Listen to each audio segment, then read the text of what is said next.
আপনারা তো বাংলা বিরোধী, একটাও ভোট চাইবার অধিকার নেই। তাই বাংলার মানুষের এত ভোট কেটেছে, যাতে বিহারে যারা ভোট দিয়েছে, যারা বিহারি এখানকার ভোটার, আমি তাদের নিশ্চয়ই তাদের অধিকারকে সম্মান করি, আমার সেজন্য আপত্তি নেই।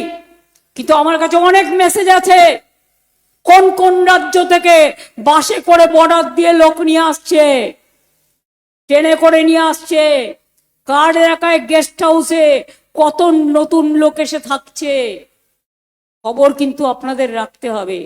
প্রত্যেক বুথে বুথে সবাই সবাইকে চেনেন, বাইরের কে এলো বহিরাগতদের থেকে সাবধান।